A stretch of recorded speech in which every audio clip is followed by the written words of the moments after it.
नमस्कार, NB news देख रहे हैं आप। मैं हूं आपके साथ पल्लवी राजपूत। लगातार उत्तर प्रदेश में क्राइम बढ़ता जा रहा है। उत्तर प्रदेश की योगी सरकार कानून व्यवस्था के मोर्चे पर क्या पूरी तरह से नाकाम साबित हो रही है? क्या प्रदेश फिर जंगल राज की ओर बढ़ रहा है?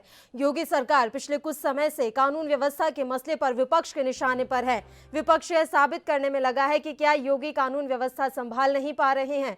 प्रदेश में जंगल राज व्याप्त है। पिछले एक माह में जिस तरह से प्रदेश में अपराधों की बाढ़ सी आ गई है, उसमें योगी सरकार ही नहीं, बीजेपी आला कमान भी चिंतित नजर आ रहा है।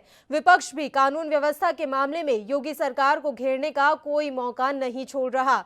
लाख ठके का सवाल यह है कि यदि 2007 में विधानसभा चुनाव जीतने के बाद बसपा सुप्रीमो मायावती पूर्ववर्ती मुलायम सरकार के समय के जंगल राज पर लगाम लगाने में कामयाब रही थी, तो योगी ऐसा क्यों नहीं कर पा रहे हैं? आज एक बार फिर सीएम के खुद के गृह जनपद से आई अपहरण और हत्या की खबर ने उनकी किरकिरी कर दी है।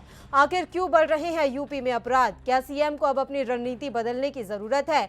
क्या वर्तमान सीएम योगी आदित्यनाथ को पूर्व मुख्यमंत्री कल्याण सिंह की उस बात पर गौर फरमा लेना चाहिए जिसमें कल्याण सिंह ने ब्यूरोक्रेसी की तुलना बेलगाम घोड़े से की थी? इन तमाम सवालों का जवाब आज हम जानेंगे हमारे आज के मुद्दे में, जिसका नाम है अपराध की ओर क्राइम प्रदेश। क्योंकि ऐसा हम इसलिए कह रहे हैं, लगातार क्राइम बढ़ता जा रहा है। आप देख सकते हैं कि पिछले एक महीने में अपराधों का ग्राफ कितनी तेजी से बढ़ा है।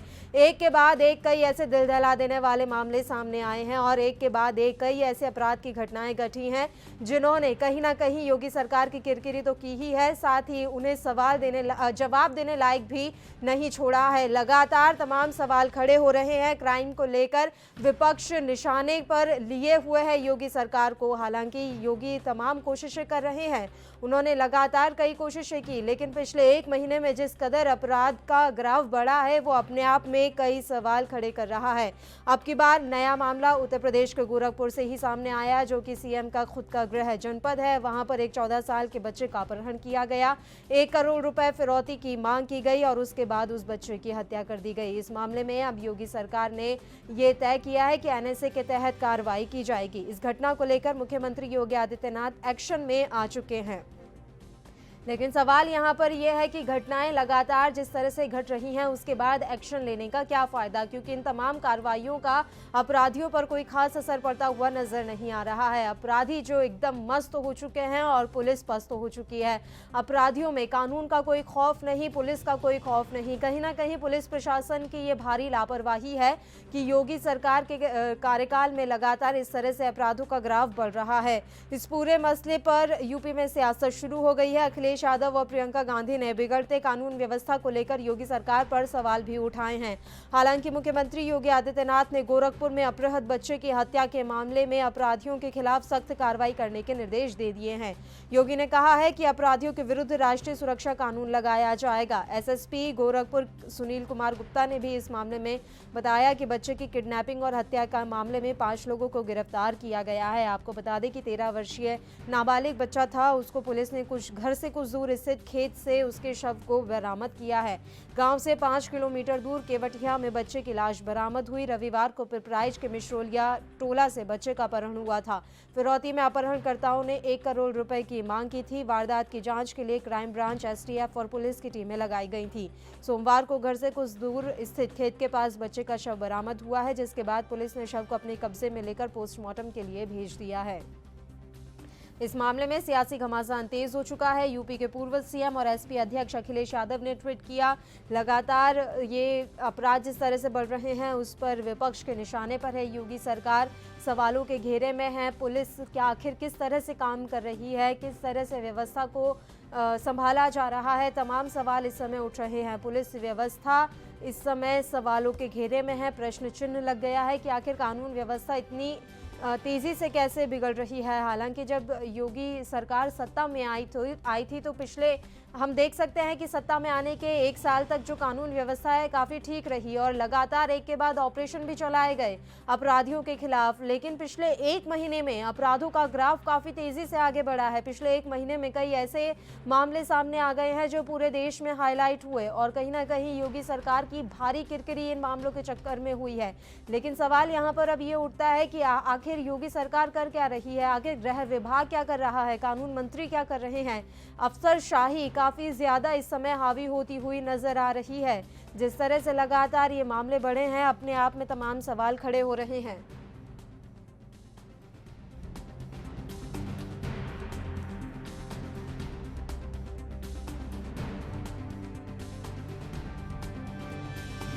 अब तक की जांच में पुलिस ने अपहरण और हत्या के इस मामले में 5 लोगों को गिरफ्तार किया है। इनमें 3 पर हत्या और 2 पर फर्जी कागजातों पर सिम कार्ड बेचने का आरोप है।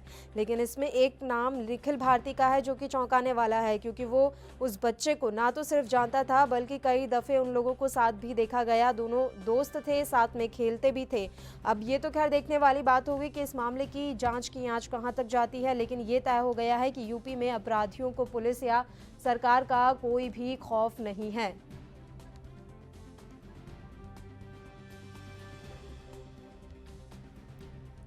बहरहाल इस पूरे मसले में योगी अब एक्शन में आ गए हैं। 5 आरोपियों को गिरफ्तार कर लिया गया है। एनएसए लगाने की कार्रवाई की जा रही है। उत्तर प्रदेश के गोरखपुर में 14 साल के बच्चे के अपहरण के बाद हत्या कर दी गई। इस घटना को लेकर मुख्यमंत्री योगी आदित्यनाथ एक्शन में आ गए हैं।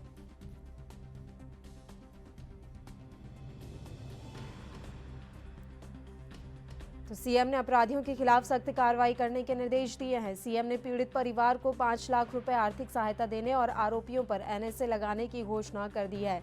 इस मामले में यूपी में सियासत भी शुरू हो गई है। अखिलेश यादव और प्रियंका गांधी ने बिगड़ते कानून व्यवस्था को लेकर योगी सरकार पर सवाल भी उठाए हैं। हालांकि मुख्यमंत्री योगी आदित्यनाथ ने गोरखपुर में अपहृत बच्चे की हत्या के मामले में अपराधियों के खिलाफ सख्त कार्रवाई के निर्देश दिए हैं। योगी ने कहा कि अपराधियों के विरुद्ध राष्ट्रीय सुरक्षा कानून लगाया जाएगा।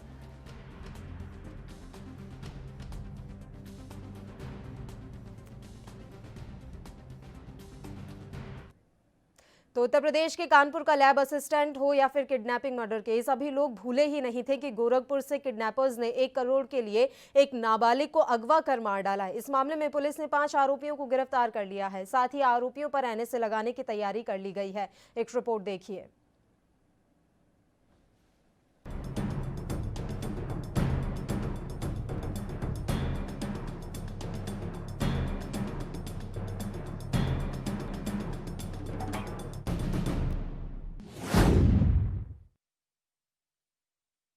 यूपी में पुलिस पस्त, अपराधी मस्त। नाबालिग की अपहरण के बाद हत्या। ये कैसा रामराज है यूपी में? कहां गए योगी के दावे? उत्तर प्रदेश के गोरखपुर में 14 साल के बच्चे के अपहरण के बाद हत्या कर दी गई। इस घटना को लेकर मुख्यमंत्री योगी आदित्यनाथ अब एक्शन में आ गए हैं। सीएम ने अपराधियों के खिलाफ सख्त कार्रवाई करने के निर्देश दिए। सीएम ने पीड़ित परिवार को 5 लाख रुपए आर्थिक सहायता देने और आरोपियों पर एनएसए लगाने की घोषणा की है। इस मामले में यूपी में सियासत भी शुरू हो गई।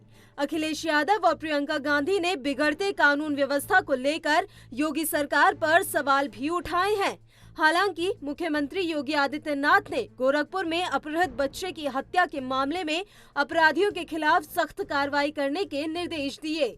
योगी ने कहा कि अपराधियों के विरुद्ध राष्ट्रीय सुरक्षा कानून लगाया जाएगा। एसएसपी गोरखपुर सुनील कुमार गुप्ता ने बताया कि बच्चे की किडनैपिंग और हत्या के मामले में 5 लोगों को गिरफ्तार किया गया है। एक बच्चे के गुम होने की सूचना आई और इसमें उसके फादर ने लगभग 5 बजे पुलिस को फ़ोन करके बताया कि हमें एक कॉल आई है जिसमें वो पैसे की बात कर रहे हैं और हमारा बच्चा गुम है। पुलिस तुरंत हरकत में आई, तुरंत ही इसमें एफआईआर लिखा गया और लोकल पुलिस के साथ साथ क्राइम ब्रांच की भी 3 टीमें लगाई गई और साथ ही साथ एसटीएफ का सहयोग लिया गया और रातों रात जो है इसमें कॉल करने वाले ट्रेस किए गए। जो सिम दिया प्रोवाइड करने वाला था उसको पकड़ा गया, सिम बेचने वाले को पकड़ा गया। उससे लगातार हमें रात पता चलता रहा कि कहाँ कहाँ किससे क्या बात हुई और 1 पार्टी 2 पार्टी करने के बाद हमें लगातार ये सूत्र आने लगे। इसके बाद हमने एक दयानंद नाम के व्यक्ति को पकड़ा और उससे पता चला कि घटना किस प्रकार से हुई है। दोपहर में ही इस बच्चे को घुमाने के बहाने वहाँ से हटा लिया था, ले गए थे और इसके फादर को फिरौती के लिए पैसा कमाने के लिए कि कुछ पैसे हमें मिल जाएंगे। और जैसा कि आपको पता ही है कि बच्चे के फादर की माली हालत भी कोई ख़ास नहीं है, लेकिन इनको लगता था कि वो ज़मीन का काम करता है, उसके पास बहुत पैसे होंगे। तो ये आसपास के ही लोग रहने वाले हैं, उसी गांव के रहने वाला एक निखिल भारती है जो उसको बहलाकर ले गया। साथ में बगल में जो जंगल दूसरा नाम का गाँव है वहाँ का दयाराम और अजय गुप्ता लोग भी इसमें शामिल पाए गए हैं। और साथ ही साथ 2 सिम प्रोवाइड करने वाले लोगों को भी हमने गिरफ्तार किया है। कुल 5 लोगों को गिरफ्तार किया है और घटना का खुलासा करने में हमें बहुत मदद मिली है। हमें लगातार सीनियर ऑफिसर से गाइडेंस मिलती रही और इसमें चूँकि मामला बहुत ही संवेदनशील था, बच्चे से जुड़ा था और पुलिस टीम ने लगभग 12-14 घंटे में सारी कहानियाँ खोलने की कोशिश करी और पूरी तरह से आज आपके सामने है। क्या है किडनैपिंग हत्या का मामला? 13 वर्षीय बच्चे को पुलिस ने घर से कुछ दूर स्थित खेत से बच्चे का शव बरामद किया। गांव से 5 किलोमीटर दूर केवटिया में बच्चे की लाश बरामद हुई है। रविवार को पिपराइच के मिश्रोलिया टोला से बच्चे का अपहरण हुआ था। फिरौती में अपहरणकर्ता ने 1 करोड़ रुपए की मांग की थी। वारदात की जांच के लिए क्राइम ब्रांच, एसटीएफ और पुलिस की टीम लगाई गई थी। सोमवार को घर से कुछ दूर स्थित खेत के पास बच्चे का शव बरामद हुआ, जिसके बाद पुलिस शव को अपने कब्जे में लेकर पोस्टमार्टम के लिए भेज चुकी है। इस मामले में सियासी घमासान भी तेज हो गया है। यूपी के पूर्व सीएम और एसपी अध्यक्ष अखिलेश यादव ने ट्वीट करते हुए कहा कि गोरखपुर से अपहृत बच्चे की हत्या का समाचार बेहद दर्दनाक व दुखद है। शोकाकुल परिवार के प्रति गहरी संवेदना। लगातार अपहरण और हत्याओं के बावजूद भी भाजपा सरकार का निर्लज्ज मौन और निष्क्रियता प्रश्न चिन्ह के घेरे में है। सपा नेता अनुराग भदौरिया ने भी इस मसले पर योगी सरकार पर निशाना साधते हुए कहा कि धीरे धीरे अब अपहरण का और अपराधियों का प्रदेश बनता चला जा रहा है। अब तो उन्होंने मुख्यमंत्री के गृह जनपद गोरखपुर में भी चैलेंज कर दिया। वहां भी एक बच्चे को अगवा कर लिया। अगवा करके 1 करोड़ की फिरौती मांगी। फिरौती नहीं मिलने पे बच्चे की हत्या कर दी। इससे बड़े चैलेंज की बात क्या होगी? मुख्यमंत्री जी कहते थे अपराधी या तो उत्तर प्रदेश छोड़ के चले जाएं और उत्तर प्रदेश में रहेंगे तो उनकी जगह कहां होगी? अपराधियों ने बता दिया हम उत्तर प्रदेश में रहेंगे और हमारी जगह गोरखपुर में होगी। हम गोरखपुर में भी अपहरण करेंगे, हत्याएं करेंगे। यह है खुला चैलेंज अपराधियों का। अब उत्तर प्रदेश में रहना मुश्किल हो गया है। उत्तर प्रदेश जंगल राज, उत्तर प्रदेश गुंडा राज, अपराधियों का राज बन चुका है, अपहरण का प्रदेश बन चुका है। यहां कोई खौफ नहीं है पुलिस का, उनको प्रशासन का कोई खौफ नहीं है। जहां चाहे वहां हत्या, लूट मार, चोरी, डकैती, छिनताई कर रहे हैं। उन्हें किसी प्रकार का कोई खौफ नहीं उत्तर प्रदेश की सरकार का। गोरखपुर के इस मामले पर प्रियंका गांधी ने ट्वीट किया, क्या यूपी के मुखिया ने खबरें देखना छोड़ दिया है? क्या गृह विभाग में बैठे लोगों के सामने ये खबरें नहीं जाती हैं? यूपी में हर दिन गुंडा राज के नए रिकॉर्ड बन रहे हैं। सीएम के गृह क्षेत्र में अपहरण की घटना घटी है। कासगंज में हत्याकांड, लेकिन दिखावे के लिए कुछ ट्रांसफर के अलावा और कुछ होता ही नहीं। जंगल राज बढ़ता जा रहा है। बहरहाल अब तक की जांच में पुलिस ने अपहरण और हत्या के इस मामले में 5 लोगों को गिरफ्तार किया है। इनमें 3 पर हत्या और 2 पर फर्जी कागजातों पर सिम कार्ड बेचने का आरोप है। लेकिन इसमें एक नाम निखिल भारती का है जो चौंकाने वाला है, क्योंकि वो बच्चे को न सिर्फ जानता था बल्कि कई दफे उसके और उसके दोस्तों के साथ खेलता भी था। अब ये देखना होगा कि इस मामले की जाँच की आंच कहाँ तक जाती है। लेकिन ये तय हो गया है कि यूपी में अपराधियों को पुलिस या सरकार का कोई खौफ नहीं। ANB न्यूज के लिए स्पेशल डेस्क की रिपोर्ट।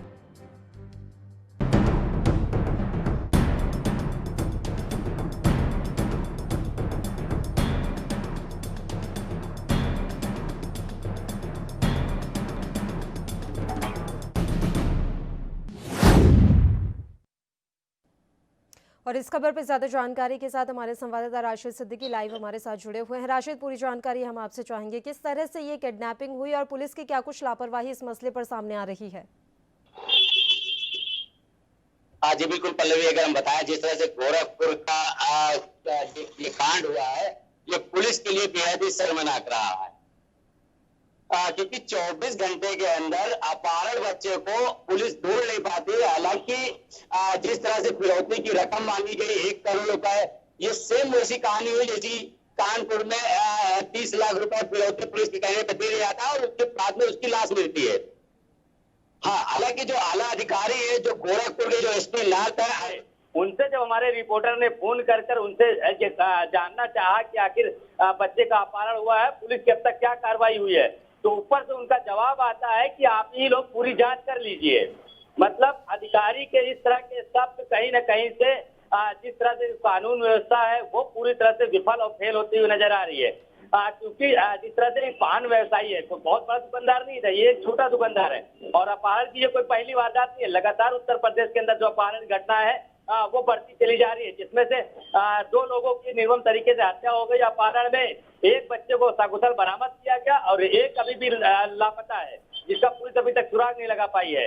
तो जो उत्तर प्रदेश की कानून व्यवस्था है, इससे साफ तरह से लग रहा है कि पूरी तरह से विफल हो गई है, क्योंकि गोरखपुर में 24 घंटे के अंदर बच्चे को नहीं बरामद कर पाई। उसके बाद बच्चे की निर्मम तरीके से हत्या कर दी जाती है।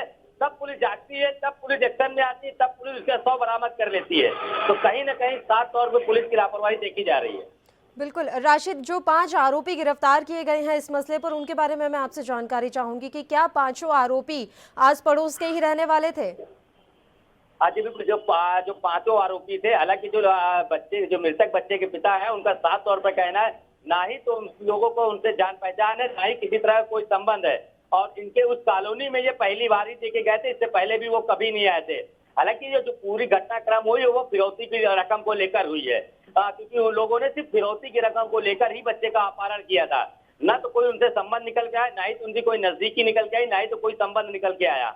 तो ऐसे में तमाम तरह के सवाल उठते हैं। कानपुर पुलिस के ऊपर भी उठे। गोरखपुर में जिस तरह से सीएम योगी आदित्यनाथ का सांसदीय क्षेत्र रहा है और वहां पर इतनी बड़ी घटना को अंजाम दिया जाता है, वहां से बाहरी लोग आते हैं और वहां पर एक कॉलोनी के अंदर जाते हैं, वहां 5 बजे बच्चा खेल रहा होता है, उसको वहां पर बुलाते हैं, उसको लेके जाते हैं, झाड़ियों के पीछे उसकी निर्मम तरीके से हत्या कर देते हैं। हालांकि इस मामले में जब कॉल आता है, उसके बाद लोग पुलिस के पास शिकायत करते हैं, वहां पर मीडिया पहुंचती है, मीडिया सवाल करती है, तो उसका सही से जवाब नहीं देते अधिकारी। हाँ, टीमें लगा दी गई थी, एसटीएफ लगा दी गई थी, क्राइम ब्रांच लगा दी गई थी, स्थानीय पुलिस लगा दी गई थी, लेकिन कार्रवाई नहीं हुई। डीजीपी मुख्यालय की तरफ से लगातार एडीजी एलओ से बातचीत करना चाहे इस मसले को लेकर, लेकिन वो भी उनका भी साफ स्पष्ट जवाब नहीं आया। जो आज ये घटना हुई है, शायद ये घटना रोकी जा सकती थी। जिस तरह से गोंडा में 6 साल के बच्चे को बचाया जा सका, तो ये भी बच्चा बच जाता अगर पुलिस एक्टिव मोड में ना हो अगर आ जाती तो। लेकिन इस तरह की घटनाएं को रोकने में पुलिस पूरी तरह से नाकाम साबित हुई है। लेकिन एसएसपी तो कुछ और ही कह रहे हैं। सुनील कुमार गुप्ता का ये कहना है कि जैसे ही हमें खबर मिली, शिकायत मिली कि बच्चे का किडनैप हुआ है, हमने तुरंत टीमें बना दी और हम लगे रहे बच्चे को ढूंढने में। उनका ये दावा कितना सही है? जी बिल्कुल, उनका साफ तौर पे कहना था कि हमने क्राइम ब्रांच लगा दी, हमने एसटीएफ लगा दी, हमने स्थानीय पुलिस लगा दी बच्चे को ढूंढने में, लेकिन अगर लगा दी थी तो मीडिया के सवालों का जवाब दे दिए होते। बिल्कुल, लेकिन ये स्पष्ट तरीके से अगर आला अधिकारी, पहली चीज तो आला अधिकारी मीडिया को भी गुमराह करते रहते हैं।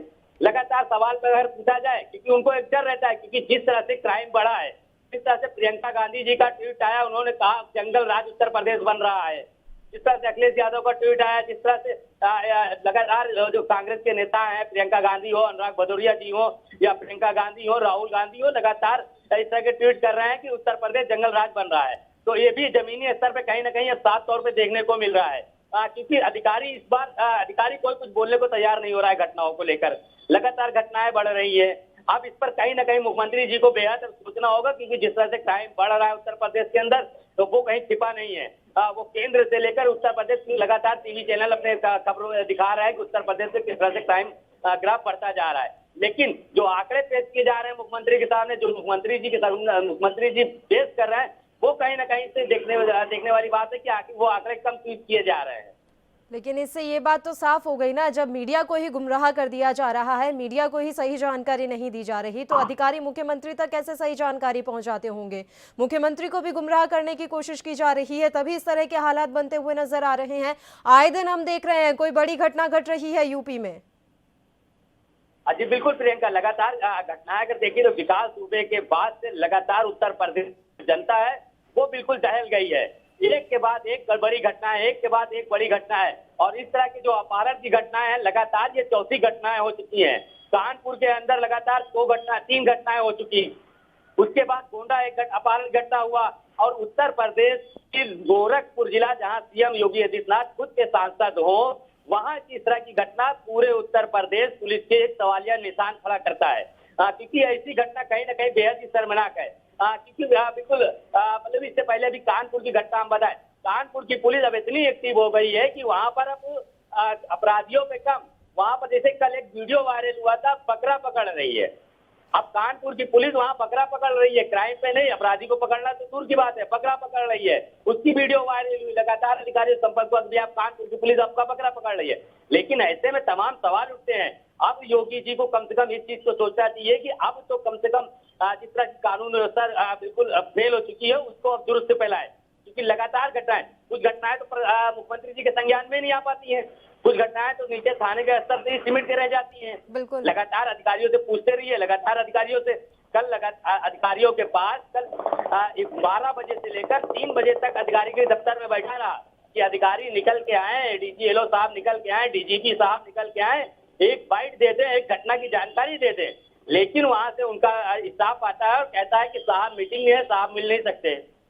अब इस तरह की अगर घटनाएं हम डीजीपी हमको नहीं बताएगा, हमको एडीजी एलओ साहब नहीं बताएंगे तो हम घटना, क्योंकि थाने स्तर से बताने को तैयार नहीं होता। एसपी, हर जिले के एसपी मनमोजी हैं, वो हमारे अगर स्टाफ रिपोर्टर वहाँ के जो जिले के होते हैं उनको अगर बात करते हैं तो उनको या तो ये कह देते हैं कि आप लोग पूरी जांच कर लीजिए, या तो उनसे बदतमीजी से, जैसे कि सीतापुर में भी एक एसपी साहब को भाषा आया कि इस तरह नहीं हो रहा, ये क्या नाच हो रहा है क्या। तो इस तरह की तमाम तरीके के हैं, क्योंकि अब जो कानून व्यवस्था है वो कहीं ना कहीं कि अब मुख्यमंत्री जी को इस बात को स्पष्ट कर देना चाहिए, या तो पूरी तरह से, क्योंकि ये 4 पुलिस अधिकारी को चेंज करके 4 पुलिस अधिकारी के ऊपर कार्रवाई कर कानून व्यवस्था नहीं दुरुस्त कर सकते। कानून व्यवस्था दुरुस्त करने के लिए पल्लवी जी इनको चाहिए थाने स्तर पर कार्रवाई करे, चौकी स्तर पर कार्रवाई करें। जब तक उन सिपाही, उन दरोगा, उन इंस्पेक्टर के ऊपर सख्त एक्शन नहीं लिया जाएगा तब तक ये कानून व्यवस्था जिस तरह से लचर लग रही है, जिस तरह से जंगल राज, जिस तरह से प्रियंका गांधी जी ने कहा, जिस तरह से राहुल गांधी जी ने कहा, जिस तरह से सुभाष सिंह ने कहा, ये लचर कानून व्यवस्था बढ़ती जाएगी। राशिद, मैं आपसे एक चीज़ और समझना चाहूँगी, कमिश्नरी सिस्टम लागू किया गया था योगी की तरफ से, उस सिस्टम का फिर क्या फ़ायदा रहा? हम देख सकते हैं सिस्टम लागू होने के बाद ही कितनी तेज़ी से अपराधों का ग्राफ बढ़ा है।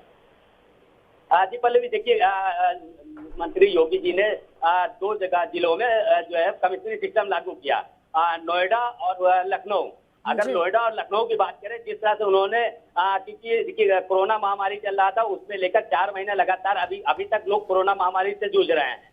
तो ऐसे में जो क्राइम ग्राफ कमिश्नरी सिस्टम का दिखाया गया है कि उसमें ये दिखाया गया कमिश्नरी सिस्टम बेहद अच्छा गया है। लेकिन पल्लवी, तमाम तरह के अगर हम देखें तो राजधानी लखनऊ, जहाँ पर मुख्यमंत्री बैठते हैं, यहाँ पर तमाम तरह के मंत्री यहाँ पर मौजूद हैं। उसके बाद लखनऊ के अंदर लूट, हत्या, डकैती, बलात्कार जैसी घटनाएं इसी कमिश्नरी सिस्टम में हो गया। तब तो कोई कार्रवाई नहीं हो पाई एक्शन। जब राजधानी में ये हाल है, लखनऊ के अंदर जहाँ खुद मुख्यमंत्री का कार्यालय हो, विधानसभा हो, बिल्कुल। राशिद, कई लौट रही मंत्री हूँ हो। आपके पास। राशिद, लौट रही हूँ आपके पास। फिलहाल सपा नेता अनुराग भदौरिया जी इस समय फोन लाइन पर हमारे साथ जुड़े हुए हैं इसी मसले पर चर्चा के लिए। अनुराग जी, हो क्या रहा है उत्तर प्रदेश में? देखिए, बड़े बड़े दावे किए गए थे योगी सरकार की तरफ से कि हम आएंगे तो अपराधी भाग जाएंगे, प्रदेश छोड़कर चले जाएंगे। यहाँ तो उल्टा ही नजर आ रहा है। उत्तर प्रदेश से एकदम अपराधियों का और जंगल राज, अपहरण का राज बन चुका है। जिस तरह से घटनाएं बढ़ती जा रही हैं पूरे उत्तर प्रदेश के अंदर में, मुख्यमंत्री जी कहते थे कि अपराधी या तो उत्तर प्रदेश छोड़ के चले जाएं, वरना उनकी 2 ही जगह होगी, या तो ऊपर में होंगे या जेल में होंगे। अपराधियों ने कहा नहीं सर, हम तो गोरखपुर ही जा रहे हैं। अब वो गोरखपुर में चले गए। बताइए, गोरखपुर में बच्चे का अपहरण करके उसकी हत्या कर दी। इससे ज्यादा उस सरकार के लिए शर्म की बात हो सकती है? इससे ज्यादा चैलेंज की बात हो सकती है? जो सरकार दम भरा करती थी कि हम 0 टॉलरेंस की सरकार है, लगातार अपहरण हो रहे हैं, चाहे कानपुर हो, चाहे गोंडा में तो चलो बचा ले गए थे, चाहे अभी नोएडा में भी एक हत्या हुई, रोज हत्या हो रही है। ऐसा कौन सी जगह जहाँ हत्या नहीं हो रही थी? गाजियाबाद हो, नोएडा हो, चाहे अमेठी हो, चाहे लखनऊ हो, चाहे उन्नाव हो, चाहे गोरखपुर हो, चाहे बस्ती हो, कहाँ नहीं हो रहा है बता दीजिए। तो उत्तर प्रदेश में तो अराजकता का माहौल है, जंगल राज चल रहा है, कोई पूछने वाला नहीं। जब मुख्यमंत्री का गृह जनपद सेफ नहीं है तो दूसरी जगह क्या सेफ हो सकती है, इसका अंदाजा आप लगा सकते हैं। तो गृह जनपद अनुराग का जी, जब ये हाल इसका है, कारण क्या माना जाए? अनुराग जी, किस तरह से इसे देखें? क्या अफसरशाही ज्यादा हावी हो रही है, मुख्यमंत्री तक हकीकत पहुंच ही नहीं पा रही? बात अफसरशाही की नहीं है। उत्तर प्रदेश के अंदर में कानून व्यवस्था नाम की कोई चीज नहीं रहेगी, सरकार नाम की कोई चीज है ही नहीं। सरकार के अंदर में इन्होंने नोडल ऑफिसर के ऊपर नोडल ऑफिसर लगा दिए। अब एसएसपी के ऊपर भी एक आईपीएस वहां पहुंच गया नोडल ऑफिसर, एक डीएम के ऊपर भी नोडल ऑफिसर है। तो मुझे लगता है कि इनका सिस्टम गड़बड़ है। इनके पास इंफॉर्मेशन सिस्टम, इनका जो इनके इंटेलिजेंस सिस्टम वो फेलियर हो चुका है। ब्यूरोक्रेसी अपने मन मिजाज से चल रही है, वो सुनी नहीं रही है सरकार की। और जो विधायक हैं वो 200 विधायक धरना दे चुके हैं पहले ही विधानसभा के अंदर में कि उत्तर प्रदेश की कानून व्यवस्था अधिकारी उनकी बात नहीं सुनते। इसके मतलब कि कहीं किसी प्रकार की लूट मार घसोट चल रही है। और जहां करप्शन बढ़ता है, जब जिस भी प्रदेश के अंदर में जब करप्शन इस तरह का बढ़ता है तो इस तरह की घटनाएं होती है। वहां करप्शन तेजी से बढ़ रहा है। आप देखो किस तरह का एक आईपीएस ने रेट लिस्ट जारी कर दी थी कि हमारे यहाँ पे कितने कितने रेट लिस्ट से यहाँ पे एसएसपी पोस्ट होते हैं। जब आप पैसा दे के एसएसपी और थानेदार पोस्टिंग होगी तो कौन पूछेगा बताइए? फिर तो इस टाइप की घटना होना स्वाभाविक है।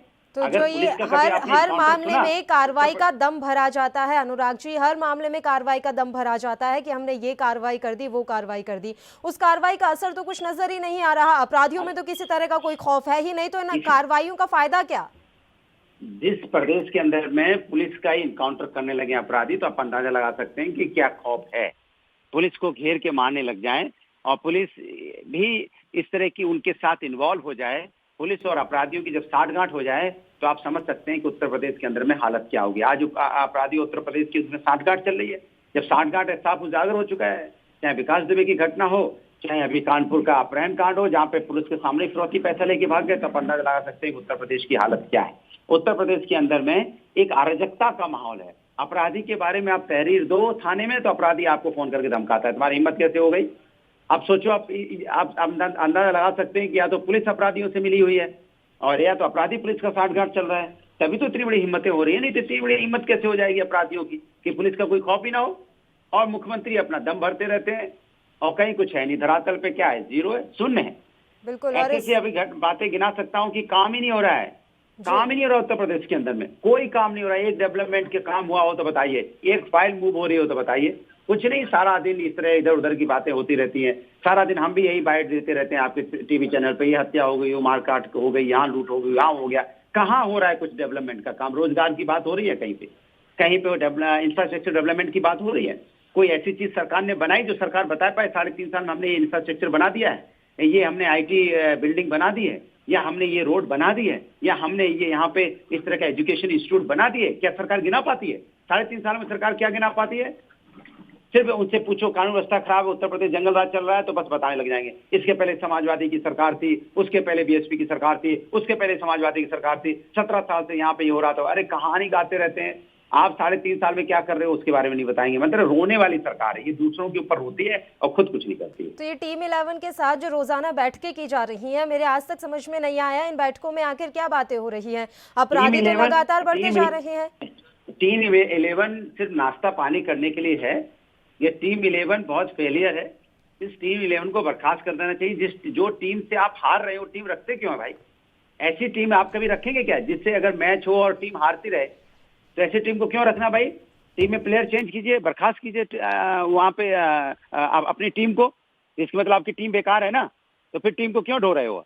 क्यों आपने ढो रखा है अपने अधिकारियों को? जो अधिकारी का आप पोस्टिंग दे रखे, आप नीचे के थानेदार हो चेंज कर, क्यों नहीं ऊपर के अधिकारियों को आप बदलते? जो टॉप मोस्ट अधिकारी बैठे हटा के फेंकिए उनको, वो किसी का लायक नहीं है, सिर्फ गुमराह कर रहे हैं, सिर्फ समाज को गुमराह करते हैं। इन्हें जो टीम 11 है यही बेकार है। टीम 11 को चेंज करके इनके प्लेयर दूसरे लाने चाहिए। जब अच्छे प्लेयर लाओगे तो ये आपकी टीम जीतेगी, वरना टीम हमेशा हारती रहेगी। उत्तर प्रदेश गड्ढे में चला जाएगा जब तक आप टीम नहीं बदलेंगे अपनी को। और इनके मंत्री कहाँ गए अनुराग भदौरिया जी? कानून मंत्री तो पता नहीं कौन से खोपचे में बैठे रहते हैं, पता ही नहीं लगता। आज तक उनकी कभी कोई बाइट नहीं आई, उन्होंने कोई बयान नहीं दिया। अपराधी लगातार बढ़ते जा रहे हैं, अपराध बढ़ता जा रहा है, मंत्री जी ना कभी सामने आते हैं ना कुछ बोलते हैं। उत्तर प्रदेश और ये केंद्र की राजनीति आप देखोगे तो यहाँ पे मंत्री संतरी की कोई वैल्यू नहीं है। यहाँ अधिकारी राज कर रहे हैं, उनके से सत्ता चलाती है। आपको मुख्यमंत्री दिखाई देंगे, अधिकारी दिखाई देंगे, केंद्र में जाओगे तो प्रधानमंत्री दिखाई देंगे, अधिकारी दिखाई देंगे, बस इसी पे सरकार चल रही है। मंत्री संतरी क्या की क्या कोई वैल्यू है क्या? पूछता कौन है मंत्रियों को? इनके विधायक को तो कोई पूछ नहीं रहा है। विधायक अपने लिए परेशान रहते हैं। वो विधानसभा में धरना देते हैं 200 विधायक कि हमारी नहीं सुनी जा रही है। जब विधायक और मंत्री धरना दे रहे हो वहां पे बैठ के 200 विधायक, तो समझ लीजिए क्या हालत उत्तर प्रदेश के अंदर में। अकेले मंत्री जी से अगर आप बात करेंगे तो मंत्री जी कह देंगे हम भी परेशान हैं, ऐसा ही बोलेंगे वो भी।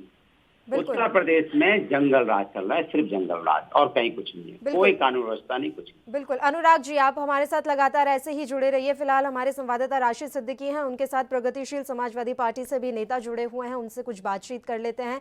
बिल्कुल राशिद, देखिए सवाल मेरा यही है कि किस तरह से जो जंगल राज फैला हुआ है उत्तर प्रदेश में, कैसे सुधरेगी ये व्यवस्था? क्योंकि लगातार सरकार सिर्फ अनदेखी कर रही है इन मामलों की।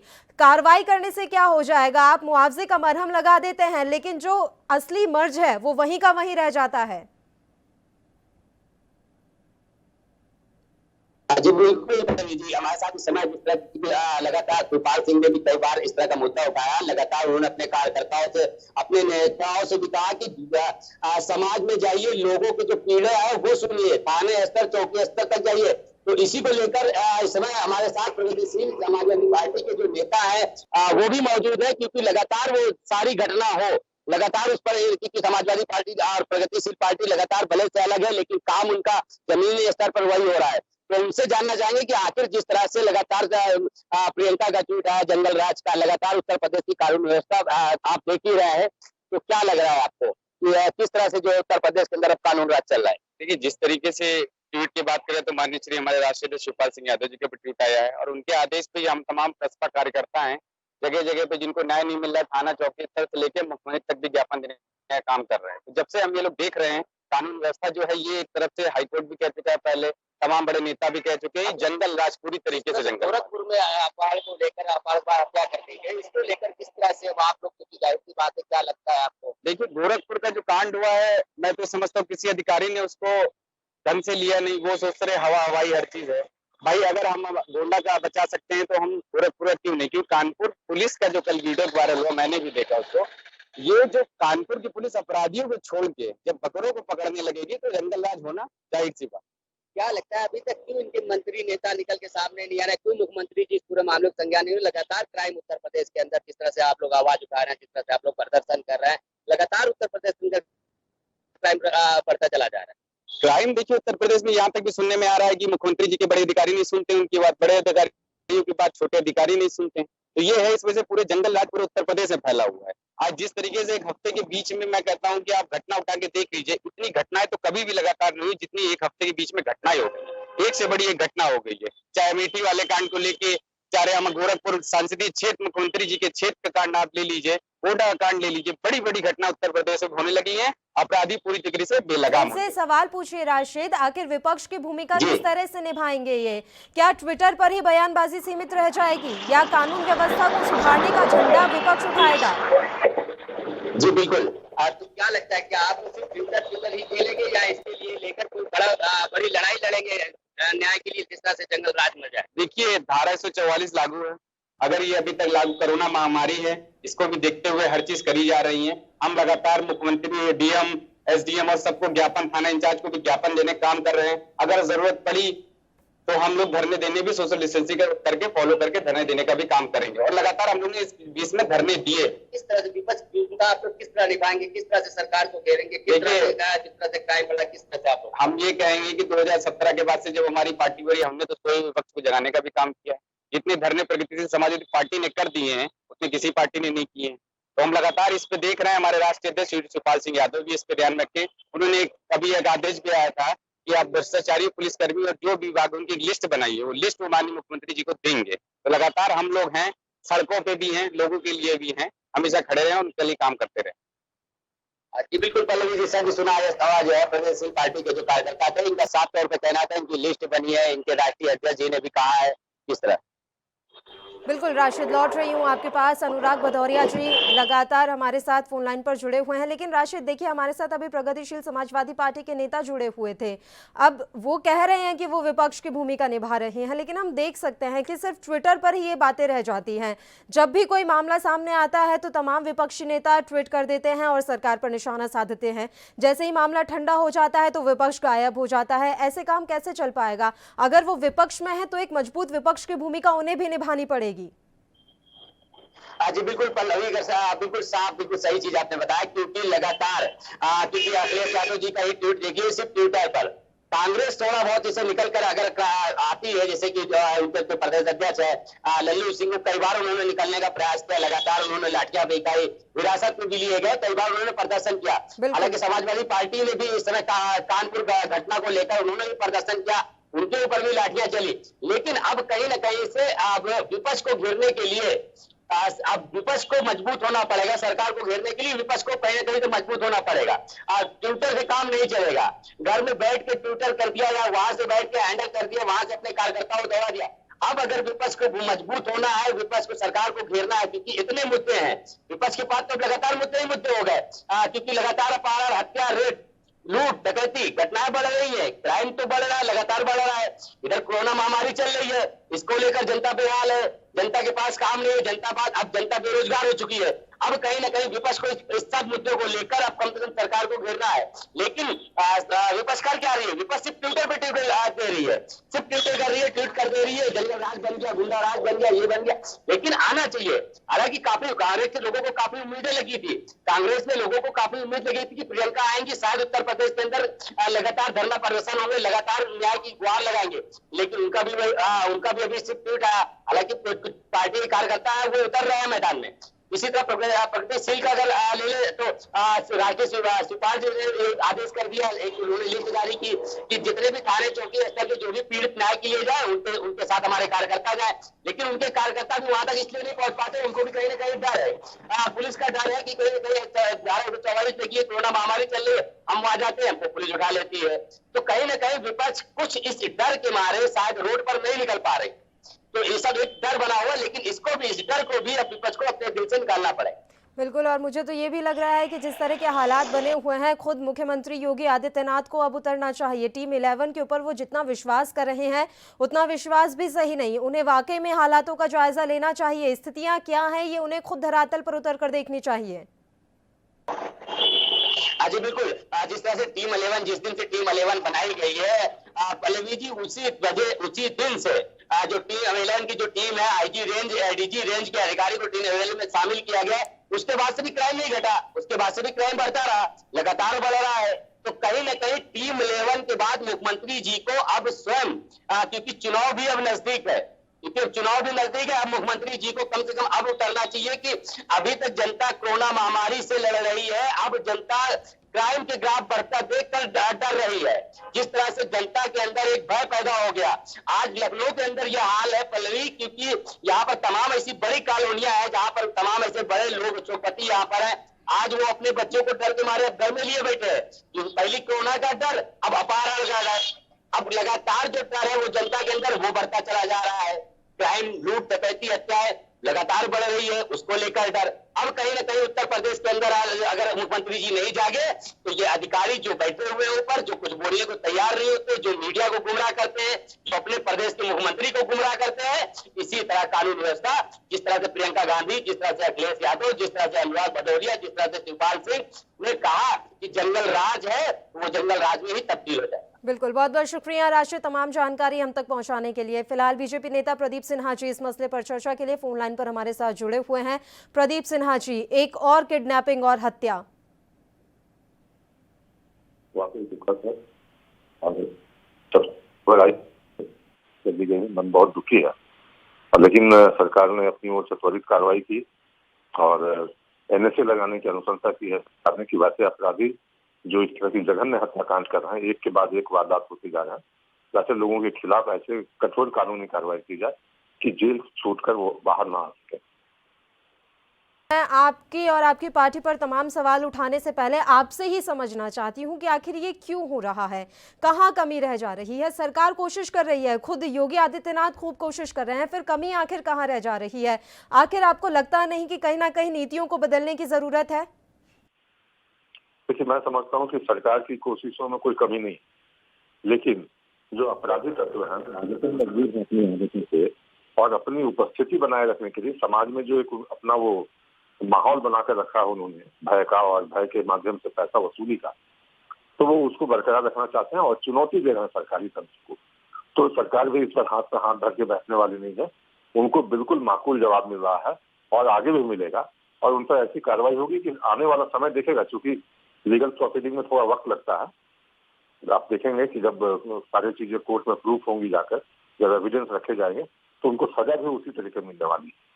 सर, एक मामला अभी सुलझता नहीं है कि दूसरा आ जाता है। आप खुद देख रहे हैं पिछले एक महीने में एक दिन छोड़कर एक दिन तमाम ऐसे बड़े मामले सामने आए हैं जिन्होंने पूरे देश का ध्यान खींचा है।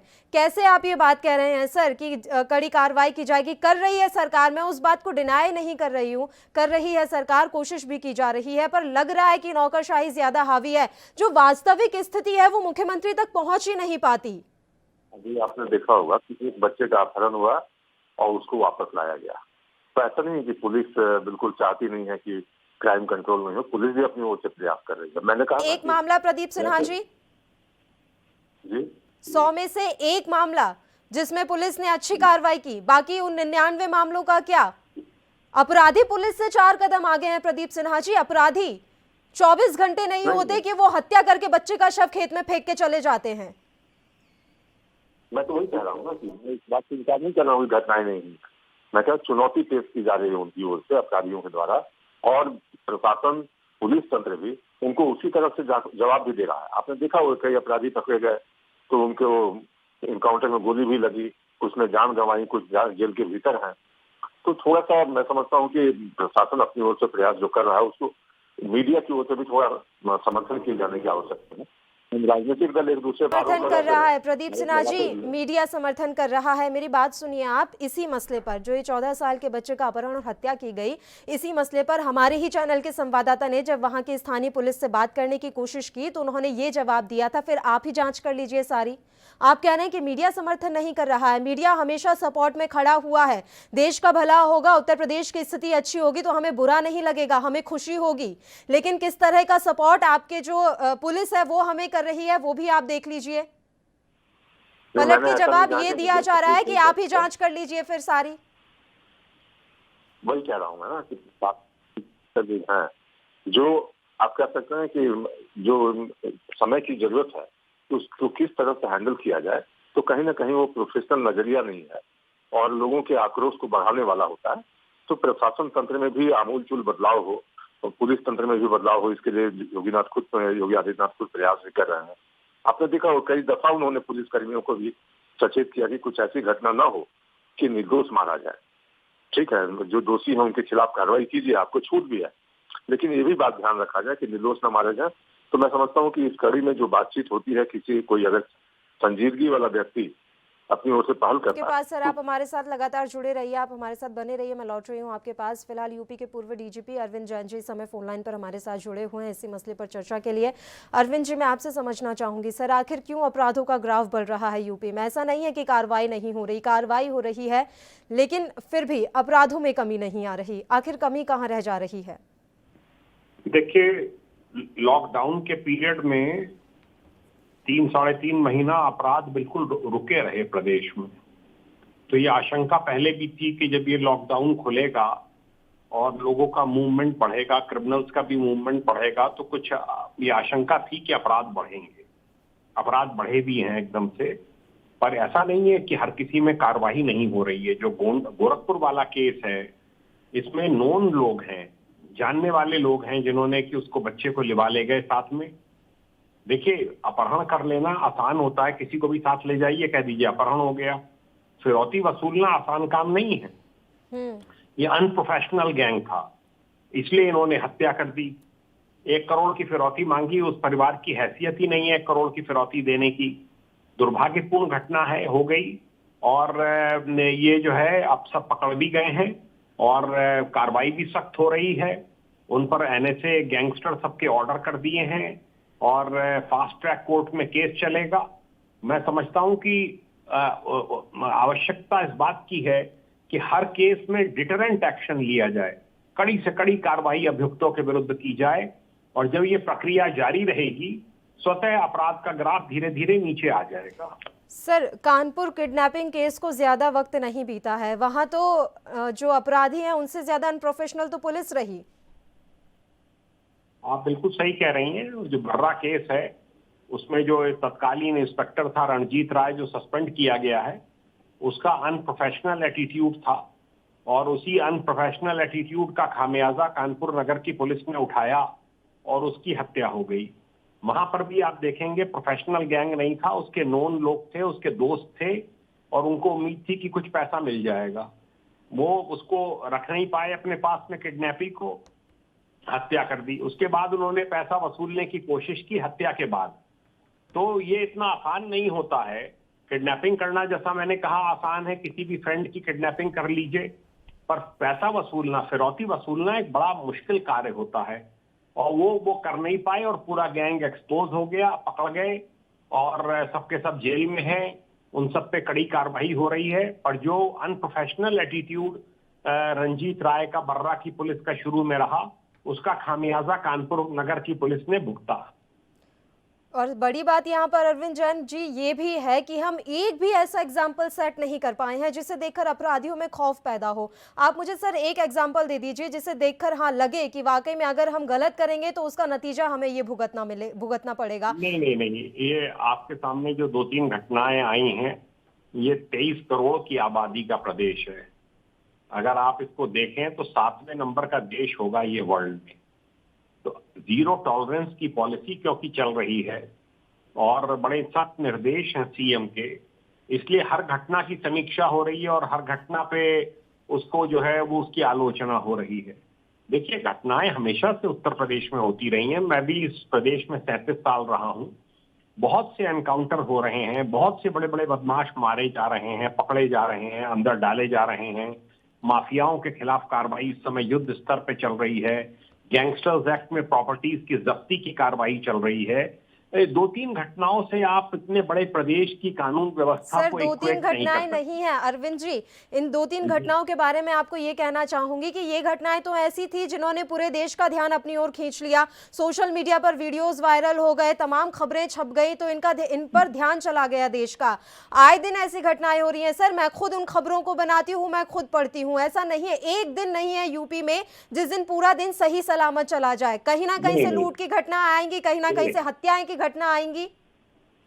23 करोड़ की आबादी में आप सोचें कि 24 घंटे में कोई घटना ना हो, ये संभव नहीं है जी। देश के और भी राज्य हैं सर, देश के और भी राज्य हैं सर जहां नहीं होती। वो ठीक है, वो आपका कहना ठीक है। वो आप अब छोटे राज्यों को आप यूपी से कंपेयर नहीं कर सकती हैं। ये मैंने बताया आपको 23 करोड़ की पॉपुलेशन है और ये एक बड़ा दुरूह कार्य होता है पूरे क्राइम को कंट्रोल करना। देखिए, हम ये मान के चलें कि हम जीरो क्राइम कर देंगे, ये संभव नहीं है। हमारे लिए सबसे ज्यादा जरूरी है कि जितने अपराध हम रोक सकें अपराध रोकें, और अगर अपराध घटित हो जाए तो उस पर बिल्कुल टूट कर पड़ें और अपराधियों के खिलाफ इतनी सख्त कार्रवाई करें कि पूरे जिले में अपराधी एक बार सहम जाए। और अब वो ड्राइव चल रही है, मुख्यमंत्री जी के ऑर्डर से, डीजीपी वगैरह के ऑर्डर से अब ड्राइव चल रही है। पूरे प्रदेश में इस समय ड्राइव चल रही है क्रिमिनल्स के खिलाफ, और मुझे पूरी उम्मीद है कि यूपी पुलिस उस पर खरा उतरेगी। ठीक है, बहुत बहुत शुक्रिया अरविंद जी, आप हमारे साथ जुड़े तमाम चर्चा के लिए। प्रदीप सिन्हा जी, आपको क्या इसमें किसी तरह की कोई राजनीति भी नजर आती है? अपराधों का ग्राफ पिछले 1 महीने में ज्यादा बढ़ा है, आपके हिसाब से क्या कहीं ना कहीं राजनीतिक साजिश है? नहीं, मैं तो ऐसा नहीं समझता कि अपराधी जो होता है ना, वो किसी ना राजनीतिक दल का होता है ना किसी व्यक्ति का होता है।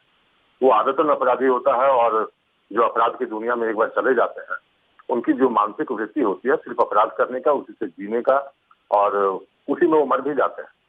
लेकिन सरकार अपनी ओर से, अभी डीजीपी साहब ने भी कहा, पूर्व डीजीपी साहब ने, कि इतनी बड़ी आबादी के राज्य में आप अन्य राज्यों से तुलना नहीं कर सकते। और सरकार अगर प्रयासरत नहीं होती, सरकार के प्रयास में कोई ढिलाई दिखती, तो मैं समझता हूँ कि आप दोष दे सकती थी। लेकिन सरकार बेहतर प्रयास कर रही है। आप देखेंगे कि आप एक दिन ऐसा वक्त आएगा जब अपराध करने से लोग थर-थर कांपेंगे। और ऐसा अभी भी हो रहा है कि कई अपराधी जो जेल में है वो बाहर आना नहीं चाहते, वो बेल अपना करवा नहीं रहे हैं कि नहीं हम जेल में ही ठीक है। तो ये माहौल बन रहा है, धीरे धीरे थोड़ा समय लग रहा है, माहौल बनने का। कई मामलों में हमने ये देखा कि जेल से ही अपना नेटवर्क चलाते रहे हैं अपराधी। अब आप प्लीज इस बात को डिनाई मत कीजिएगा सर, ऐसा होता रहा है, जेल में बैठकर ही अपना पूरा नेटवर्क अपराधियों के द्वारा चलाया जाता रहा है। नहीं, मैं इस बात को डिनाई नहीं करता, लेकिन उसमें तंत्र के लोग शामिल होते हैं ना। आखिर उनको फोन कर कैसे मिल जाता है जेल के अंदर, वो सारी सुविधाएं कैसे मिल जाती हैं कि वहां से वो अपना सारा तंत्र चलाते रहते हैं। तो वैसे ही लोगों पर, जैसे आपने देखा होगा कि बिकरू में थाना प्रभारी खुद सूचना देते हैं कि अमुक दिन आपके यहाँ रेड होने वाला है। आप समझ सकते हैं तंत्र में अभी वैसे लोग बैठे हैं जिनके खिलाफ भी कार्रवाई की जा रही है, और वैसे लोग जो जिन पर आप कह सकते हैं कि समाज में जिम्मेदारी भी है कि आप अपराध पर नियंत्रण कीजिए। अगर वैसे लोग अपराधी तत्वों को बढ़ावा दे रहे हैं तो बहुत बड़ा जघन्य अपराध है। और जब कोर्ट में सारी चीजें जाएंगी तो वहाँ कोर्ट भी इन चीजों का संज्ञान लेगा और उनके खिलाफ वैसे ही कड़ी कार्रवाई करेगा कि लोग, आप देखेंगे जैसे अपराधी तत्वों के साथ सलूक किया जाता है वैसे ही उनके साथ सलूक होगा। प्रदीप सिन्हा जी, चलिए आपने एक बात तो मानी, अब मेरे को आप एक चीज़ और समझा दीजिए सर। जिस तरह से पुलिस मिली होती है इन मामलों में, आप मानते हैं ना कि कहीं ना कहीं पुलिस की मिली भगत रहती है, और अगर उसी पुलिसकर्मी के उच्च लेवल पर, हाई लेवल पर जान पहचान हो तो कहीं ना कहीं उसे बचाने की कोशिश की जाती है।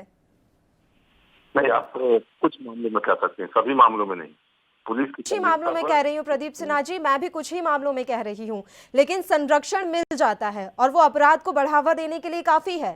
लेकिन जब पकड़े जाते हैं तो उनके खिलाफ कार्रवाई कैसे होती है, इस बात को भी आपको बताना चाहिए। पकड़े जब जाते हैं, उनकी जो भूमिका उजागर होती है, तो उनके खिलाफ कितनी जल्दी और कितनी त्वरित कार्रवाई होती है, इससे भी राज्य की जनता वाकिफ है। मैं समझता हूँ कि पुलिस के प्रोफेशनलिज्म पर और उसकी कर्तव्यनिष्ठा पर हम प्रश्न खड़ा नहीं कर रहे, लेकिन कुछ लोग अंदर खाने ऐसे लोग बैठे हैं जो कि कहीं ना कहीं उनकी मिलीभगत होती है, और समय समय पर जब बातें उजागर होती हैं तो शासन तंत्र उनके खिलाफ कठोर कार्रवाई करता है। प्रदीप सिन्हा जी, पिछले एक महीने का रिकॉर्ड ज्यादा खराब रहा है। पिछले एक महीने में ज्यादा अपराध हुए हैं, खासकर किडनैपिंग जैसे मामले ज्यादा सामने आए हैं। क्या इसकी एक वजह ये मानी जा सकती है कि लोगों के पास अब रोजगार नहीं रहा है, लोग बेरोजगार हो रहे हैं, तो कहीं ना कहीं से वो बस पैसा कमाना चाहते हैं और इसके लिए वो अपराध की दुनिया का रुख कर रहे हैं? नहीं, अब किसी चीज का आड़ लेके हम उसको जस्टिस दें, मैं समझता हूँ अच्छा नहीं है। कि अब चूंकि कोरोना का पीरियड है, इसलिए लोगों के पास आय की कमी है, इसलिए हम अपराध की दुनिया में चले जाएंगे।